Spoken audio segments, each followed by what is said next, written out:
মৰমৰ ছাত্ৰ ছাত্ৰীসকল তোমালোক সকলোকে মোৰ এই ইউটিউব চেনেলটোলৈ স্বাগতম জনাইছোঁ। আজিৰ এই ভিডিঅ'টিত আমি পঢ়িবলৈ গৈ আছোঁ ষষ্ঠ শ্ৰেণীৰ যিখন সমাজ বিজ্ঞানৰ কিতাপ আছে সমাজ বিচিত্ৰা, তাৰে লেচন নম্বৰ 3 ভূ অৱয়ব আৰু মানুহ। এই লেচনটোত থকা সকলো ধৰণৰ পাঠভিত্তিক অনুশীলনীৰ প্ৰশ্নোত্তৰ। গতিকে তোমালোকে প্ৰথমৰ পৰা শেষলৈকে ভিডিঅ'টো ভালদৰে চাবা। আৰু যদি তোমালোকে এতিয়ালৈকে মোৰ চেনেলটো ছাবস্ক্ৰাইব কৰা নাই তেন্তে চেনেলটো ছাবস্ক্ৰাইব কৰি কাষত থকা বেল আইকনটো দবাই দিবা, যাতে মই তোমালোকৰ বাবে যিবিলাক ভিডিঅ' লৈ আনো তাৰে ন'টিফিকেশ্যনবিলাক লাভ কৰা।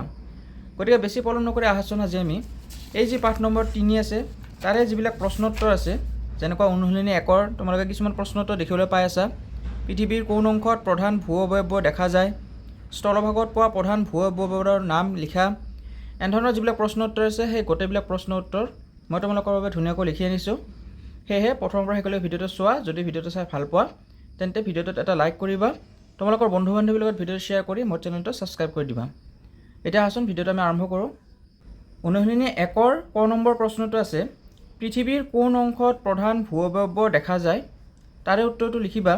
পৃথিৱীৰ স্থলভাগ আৰু জলভাগত প্ৰধান ভূ অৱয়ব দেখা যায়।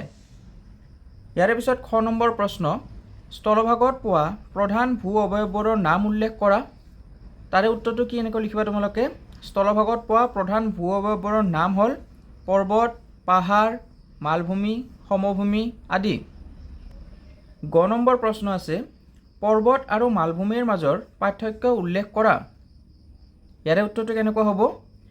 পৰ্বত সাধাৰণতে উচ্চ আৰু থিয় ঢালযুক্ত ভূ অৱয়ব যাৰ শিখৰ থাকে, আনহাতে মালভূমিবোৰ উচ্চ হয় যদিও তাৰ ওপৰৰ ভাগ সমান হোৱা দেখা যায়। খ নম্বৰ প্ৰশ্ন আছে, সমভূমি কেনেকৈ গঠিত হয়। ইয়াৰে উত্তৰটো লিখিবা।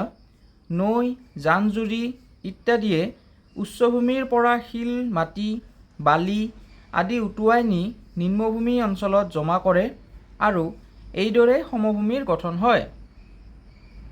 ঙ নম্বৰ প্ৰশ্ন আছে, মালভূমি অঞ্চলৰ বৈশিষ্ট্য কি। তাৰে উত্তৰটো লিখিবা। মালভূমি অঞ্চলবোৰ প্ৰধানকৈ উচ্চ ভূমিপ্ৰধান অঞ্চল, যাৰ উপৰিভাগ সমান থাকে আৰু খনিজ সম্পদত চহকী হয়। প্ৰথম 6 নম্বৰ প্ৰশ্নটো কি আছে, পাৰ্বত্য অঞ্চলত জনবসতি কিয় সেৰেঙা। তাৰে উত্তৰটো লিখিবা। কঠিন ভূ প্ৰকৃতি, ঠাণ্ডা বতাহ, পৰ্যাপ্ত সমতল ভূমিৰ অভাৱ আৰু খেতি বাতিৰ অসুবিধাৰ বাবে পাৰ্বত্য অঞ্চলত জনবসতি সেৰেঙা হয়। সেৰেঙা মানে হৈছে কম হয়।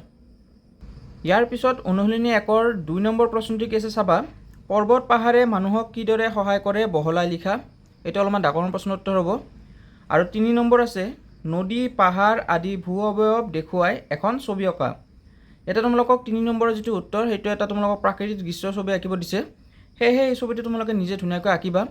এতিয়া আমি 2 নম্বৰ প্ৰশ্ন, পৰ্বত পাহাৰে মানুহক কিদৰে সহায় কৰে বহলাই লিখা। ইয়াৰ উত্তৰটো কেনেকৈ হ'ব আমি চাই লওঁ আহাচোন। 2 নম্বৰ প্ৰশ্নৰ উত্তৰটি তোমালোকে ছাত্ৰ ছাত্ৰীসকল এনেকৈ লিখিবা। পৰ্বত পাহাৰসমূহ নিৰ্মল পানী, খনিজ সম্পদ, বনজ সম্পদ আদিৰ প্ৰধান উৎস। ইয়াৰ উপৰি পৰ্বত পাহাৰে পৰ্যটন, পশুপালন, চাহপাত, জলবায়ু নিয়ন্ত্ৰণ ইত্যাদি কাৰ্যৰ দ্বাৰাও মানুহক সহায় কৰে। ইয়াৰ পিছত অনুশীলনী 2ত তোমালোকৰ প্ৰশ্নোত্তৰ আছে। 1 নম্বৰ প্ৰশ্ন, জলমণ্ডল কাক বোলে। খ নম্বৰ, পৃথিৱীৰ গভীৰতম অংশৰ নাম কি। গ নম্বৰ, সম্পূৰ্ণকৈ মহাদেশৰ মাজত অৱস্থিত এখন সাগৰৰ নাম লিখা। এনেধৰণৰ গোটেইবিলাক প্ৰশ্নৰ উত্তৰ কেনেদৰে তোমালোকে কৰিব লাগিব চাই ল'বা আহাচোন। অনুশীলনী 2 1ৰ ক নম্বৰ প্ৰশ্ন, জলমণ্ডল কাক বোলে। তাৰে উত্তৰটো লিখিবা। পৃথিৱীৰ উপৰিভাগত থকা পানী আৰু পানীৰ বিভিন্ন উৎসসমূহ যেনে সাগৰ মহাসাগৰ, নদ নদী, হ্ৰদ, হিমবাহ, ভূগৰ্ভস্থ পানী আদিৰে গঠিত অংশক জলমণ্ডল বোলা হয়। খ নম্বৰ প্ৰশ্ন, পৃথিৱীৰ গভীৰতম অংশৰ নাম কি। তাৰে উত্তৰটো লিখিবা। পৃথিৱীৰ গভীৰতম অংশৰ নাম হ'ল মেৰিয়ানা খাদ, যাক ইংৰাজীত মেৰিয়ানা ট্ৰেঞ্চ বুলিও জনা যায়। গ নম্বৰ প্ৰশ্ন, সম্পূৰ্ণকৈ মহাদেশৰ মাজত অৱস্থিত এখন সাগৰৰ নাম লিখা। তাৰে উত্তৰটো কি হ'ব, কাস্পিয়ান সাগৰ। খ নম্বৰ প্ৰশ্ন, নদীৰ উৎস বুলিলে কি বুজা। তাৰে উত্তৰটো লিখিবা।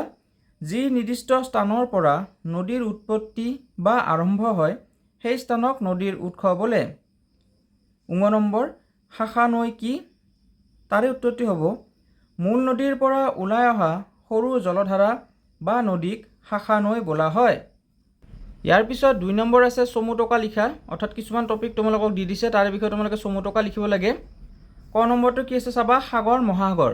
তাতে তোমালোকে লিখিব লাগিব, পৃথিৱীৰ উপৰিভাগত খাৰুৱা পানীৰ দ্বাৰা গঠিত এক বৃহৎ জলভাগক সাগৰ মহাসাগৰ বোলে। পৃথিৱী পৃষ্ঠৰ মুঠ 70% অংশ এই সাগৰ মহাসাগৰে আগুৰি আছে। এই সাগৰ মহাসাগৰবোৰ পৃথিৱীৰ জলচক্ৰ, বতৰৰ পৰিৱৰ্তন আৰু জৈৱ বৈচিত্ৰ্যৰ বাবে অতিকৈ প্ৰয়োজনীয় উপাদান। খ নম্বৰটো আছে নদ নদী। তাতে তোমালোকে লিখিবা, পৃথিৱীৰ উপৰিভাগৰ প্ৰাকৃতিকভাৱে নিৰন্তৰ বৈ থকা এক পানীৰ প্ৰৱাহেই হৈছে নদ নদী। এই নদী সাধাৰণতে উচ্চভূমি অঞ্চলত উৎপত্তি হৈ সাগৰ মহাসাগৰলৈ বৈ যায়। নদ নদীৰ পানী খনিজ সম্পদ, শস্য, বিদ্যুৎ উৎপাদন আৰু পশুপালনৰ বাবে অতিকৈ প্ৰয়োজনীয়। ইয়াৰ পিছত গ নম্বৰ আছে সিক্তভূমি বা আৰ্দ্ৰভূমি। তাতে লিখিবা তোমালোকে, সিক্ত বা আৰ্দ্ৰভূমি হৈছে এনে এক প্ৰকাৰৰ ভৌগোলিক অঞ্চল য'ত মাটি সদায় বা সময় বিশেষে আৰ্দ্ৰ অৰ্থাৎ পানীৰে পূৰ্ণ হৈ থাকে। এই আৰ্দ্ৰভূমিবোৰ প্ৰধানকৈ প্ৰাকৃতিক যেনে বিল, হ্ৰদ আদি আৰু কৃত্ৰিম যেনে জলসিঞ্চন ক্ষেত্ৰ, খেতি আদি ভাগত ভগাব পাৰি। ছাত্ৰ ছাত্ৰীসকল, তোমালোকে যদি এইখিনিলৈ ভিডিঅ'টো চাই আছা, তোমালোকক বহুত বহুত ধন্যবাদ। তোমালোকক চাগে এতিয়ালৈকে যিবিলাক ভিডিঅ'ৰ প্ৰশ্ন উত্তৰ মই তোমালোকক দিলোঁ, তোমালোকে বেছি টান পোৱা নাই। যদি তোমালোকে ভিডিঅ'টো চাই ভাল পাই আছা, তেন্তে ভিডিঅ'টোত এটা লাইক কৰিবা আৰু কোন ঠাইৰ পৰা তোমালোকে মোৰ এই ভিডিঅ'টো চাই আছা মোক কমেণ্ট ছেকশ্যনত জনাই দিবা। এই প্ৰশ্ন উত্তৰবিলাক অতি সৰু সৰুকৈ তোমালোকৰ পৰা আনিছোঁ, যাতে তোমালোকে পৰীক্ষাত ভালদৰে পঢ়ি ভাল ফলাফল লাভ কৰিব পাৰা। যেনেকৈ মই তোমালোকৰ বাবে কষ্ট কৰি এইবিলাক প্ৰশ্ন উত্তৰ লিখি আনো, তোমালোকক কাম কৰিবলৈ দি আছোঁ যে মোৰ এই ভিডিঅ'টো যদি ভাল পোৱা, ভিডিঅ'টো শ্বেয়াৰ কৰি তোমালোকে মোৰ চেনেলটো ছাবস্ক্ৰাইব কৰি দিবা। এতিয়া আহাচোন আমি ইয়াৰ পিছত যিবিলাক প্ৰশ্ন উত্তৰ আছে কেনেকৈ কৰিব লাগে চাই লওঁ। ইয়াৰ পিছত ঘ নম্বৰটো আছে হ্ৰদ। তাতে তোমালোকে লিখিবা, হ্ৰদ হৈছে স্বাভাৱিকতে চাৰিওফালৰ পৰা স্থলভাগে আগুৰা এক প্ৰাকৃতিক জলভাগ।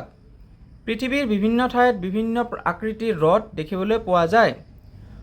বৰষুণ, হিমবাহ, নৈ, ভূগৰ্ভৰ পানী আদি বিভিন্ন উৎসৰ পৰা হ্ৰদলৈ পানীভাগ আহে। কিছুমান হ্ৰদৰ পানী নিৰ্মল আৰু কিছুমান হ্ৰদৰ পানী লুণীয়া হোৱা দেখা যায়। এতিয়া আমি আহি এই পাঠটিৰ একদম শেষৰটি প্ৰশ্ন, মানুহৰ ওপৰত ভূ অৱয়ৱৰ প্ৰভাৱ বৰ্ণনা কৰা, এই প্ৰশ্নটোলৈ আহি পালোঁ। এতিয়া এই প্ৰশ্নটোৰ উত্তৰ আমি কেনেদৰে কৰিব লাগে আহাচোন চাই লওঁ। 3 নম্বৰ প্ৰশ্ন, মানুহৰ ওপৰত ভূ অৱয়ৱৰ প্ৰভাৱ বৰ্ণনা কৰা। তাৰে উত্তৰটো লিখিবা, ভূ অৱয়ৱে মানুহৰ বসতি, আৰ্থিক কাম কাজ, বিচৰণ, পশুপালন ইত্যাদি সকলো দিশকে নিয়ন্ত্ৰণ কৰে। কোনো এটা অঞ্চলৰ জনবসতি ঘন বা সেৰেঙা হোৱাটো মূলতঃ ভূ প্ৰকৃতি আৰু ভূ অৱয়ৱৰ ওপৰত নিৰ্ভৰ কৰে। ইয়াৰ উপৰি খনিজ দ্ৰব্যৰ অৱস্থিতি, যাতায়াতৰ প্ৰসাৰ, ব্যৱসায় বাণিজ্যৰ বিস্তাৰ আদিও বহু পৰিমাণে ভূ অৱয়ৱৰ ওপৰত নিৰ্ভৰ কৰে। এই প্ৰাকৃতিক অৱয়ৱৰ ওপৰত নিৰ্ভৰ কৰিয়েই মানুহে আদিম কালৰ পৰা জীৱন নিৰ্বাহ কৰি আহিছে। গতিকে ছাত্ৰ ছাত্ৰীসকল, এইখিনি আছিল তোমালোকৰ সমাজ বিচিত্ৰাৰ যি পাঠ নম্বৰ 3 ভূ অৱয়ৱ আৰু মানুহ, এই পাঠটোৰ সকলোবিলাক ভিত্তিক প্ৰশ্ন উত্তৰ। আশা কৰোঁ তোমালোকৰ ভিডিঅ'টো চাই ভাল লাগিছে। যদি তোমালোকৰ ভিডিঅ'টো চাই ভাল লাগে, তেন্তে ভিডিঅ'টোত এটা লাইক কৰি তোমালোকে নিজৰ বন্ধু বান্ধৱীৰ লগত ভিডিঅ'টো শ্বেয়াৰ কৰি দিবা। আৰু প্ৰথমবাৰৰ বাবে যদি মোৰ চেনেলটোত ভিজিট কৰিছা, তেন্তে মোৰ চেনেলটো ছাবস্ক্ৰাইব কৰি কাষত থকা বেল আইকনটো দবাই দিবা, যাতে তোমালোকে মোৰ ভিডিঅ'বিলাকৰ ন'টিফিকেশ্যনবিলাক লাভ কৰা। সোনকালে লগ পাম তোমালোকক এই চেনেলৰ অন্য এটি ভিডিঅ' লৈ। তেতিয়ালৈ ধন্যবাদ।